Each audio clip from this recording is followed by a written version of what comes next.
What's up, you amazing hackers? I hope you're doing well today. Let's go over a few more activities, shall we? Because you guys really seem to like the last one. So the first one would be a reflected Crosssite scripting attack on Glassdoor by Pascal Zenker. Really good call, Pascal. So let's dive into this one a little bit. As you can see, the severity is medium, which we'll go into a little bit later because that's pretty important. And then of course we also have the assets and some more information. Now Pascal writes a pretty good summary here. There's a reflected Crosssite scripting attack on Glassdoor/employers/semdual-lp through the UTM source parameter. By using URL encoding, I was able to bypass the web application filter.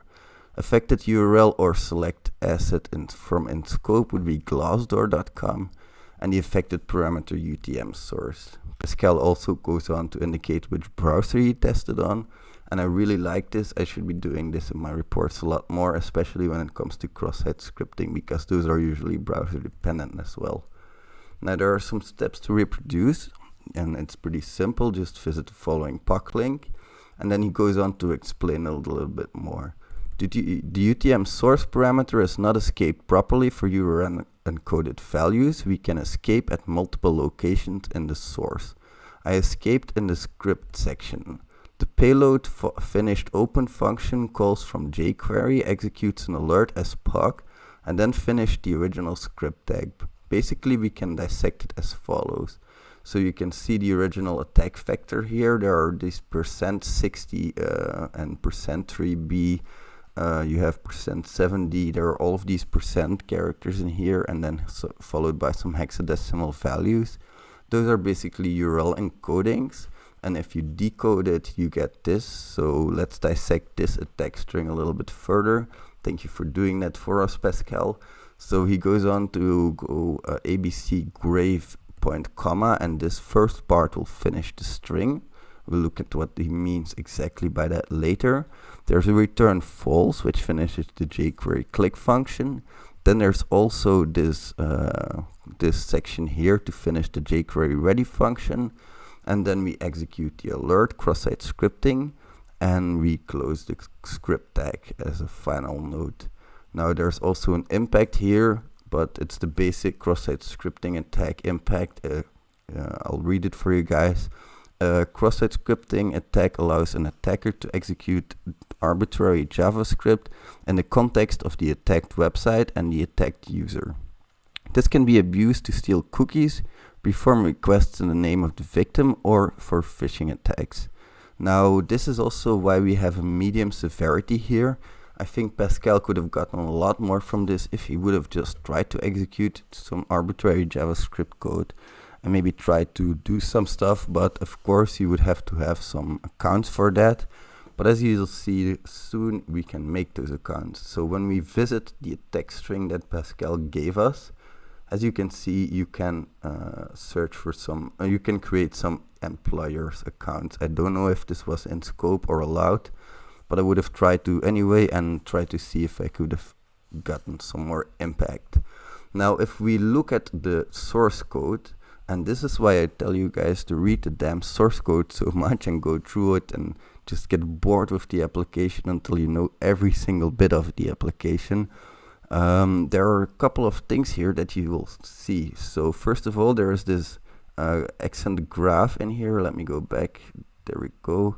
So there is this accent graph in here, and what Pascal pretty much does by putting in a %60 is it will URL decode to the accent graph as well. So that will stop this href location. And you also have some here that you can abuse as well. Now the second part, let me go back real quick. The second part was for finishing the jQuery click function. So the return false, that would be this part here. So it would be pretty much be you have your click function here, and you can see that you already have a return false here, and Pascal pretty much just put that earlier, so that would bring us here into the code after the click function. Now let's get back to his attack vector real quick. He would also need to finish the jQuery ready function, so that's this one here. And to do that, he would just put these characters here a little bit sooner. So after his return false. So we would be here in the code at this point. And then he inserts his attack vector, which is really clever because it also uses these extended graphs. Sometimes you guys can do that. Some browsers, like this is why it's important that he indicated that the browser tested was Firefox.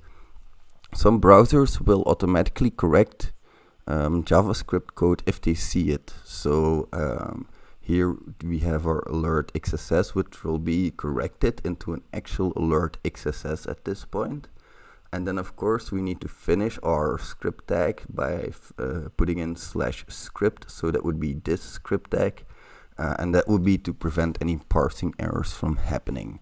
Now that's the whole attack vector. Really clever find. Thank you for sharing this, Pascal. I really enjoyed it. So on to the next one, DOM cross-site scripting on DuckDuckGo. This one is a little bit simpler because there's not a whole lot of text here, but we'll go over what we have. So I'm not even going to try to pronounce that, man. What the hell? I'm sorry. I really should be working on my vocabulary when it comes to names, because a lot of you guys have such awesome names. Like, I don't know, man. How do you pronounce that last part? That C. Anyway, onto the hacking. So this guy, really awesome write-up as well. DOM cross-site scripting on DuckDuckGo search. So this one has a high impact because there aren't a whole lot of things extra here, but it's a DOM cross-site scripting. So I think that's maybe why they put a high in there. I need to see the whole I need to see like the whole report to be able to think why this would be a high vulnerability. But anyway, what this user was able to do is he was able to find a DOM cross-site scripting, and I'm not sure, but I think he used some kind of tool like Burp Pro for this, like the active scanner or the passive scanner, sorry, that can find DOM sync sometimes and then abuse that DOM sync to become cross-site scripting. Or maybe he was able to use some other tool that was able to exploit this for him. Or maybe, and this is also a possibility, he just went to the JavaScript file and looked for DOM syncs. That's also a way, of course. It's going to take you a lot longer, but it's very possible. So really cool one here. Really like this one, the DOM cross-site scripting. Thank you very much for that one. Now on to AMR 321, which has read-only user can delete data. I really like this one for several reasons again. As you can see, the severity is high, and we'll go into that again a little bit later. And he was awarded for just a bounty of $50, which is a bit of a shame if you ask me. So let's read this, shall we? Hello, this endpoint, delete API invitations, blah blah blah, vulnerable to insecure direct object reference.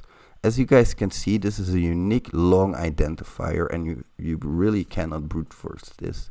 If you really wanted to brute force this, you would need a quantum computer, and those are not ready yet. So it's okay. This would be like a medium or low vulnerability, because I would have to know the exact invitation URL before I would be able to delete it. Now let's assume that 3 accounts exist, he says, an admin, an attacker, and a victim. And all 3 accounts are in the same organization. Attacker can delete a victim, but we can't do that from admin. Go to delete, request like that, delete. Yeah, sorry, what this basically is saying, you have several people in there, like your attacker can just call this URL, delete API invitations with the UUID, and if it does, it works. And then he goes on to create a second comment. Hello, I got another way to get ID of the victim. Steps to reproduce, again, an admin, an attacker, and a victim, and all 3 accounts in the same organization. And then he's saying, from the attacker, make a request to post GraphQL. And he's going to get a response from that. And in that response, you'll see all of the data invitations. So sorry for that, guys. The request contains some information for GraphQL, and the response is going to give him exactly what he needs in the, let me see here, so you get page invitations. You get an entry in there with an email address and an identifier. Now for me, this email address would be a lot more important than being able to delete an invitation, because it's just an invitation and I would want to get the emails. Also, they are in the same organization, so you're already starting with a trusted user. It's I don't know, man. I don't think the high is really justified, but I do think that the impact is a lot higher because he was able to find this unique identifier. Now, that was pretty much it. I hope you guys enjoyed. If you did, leave me a comment below with your favorite hacktivity, because I would really like to read your favorites as well on screen. Thank you guys very much for watching, and I hope I can catch you in the next one. Bye everyone.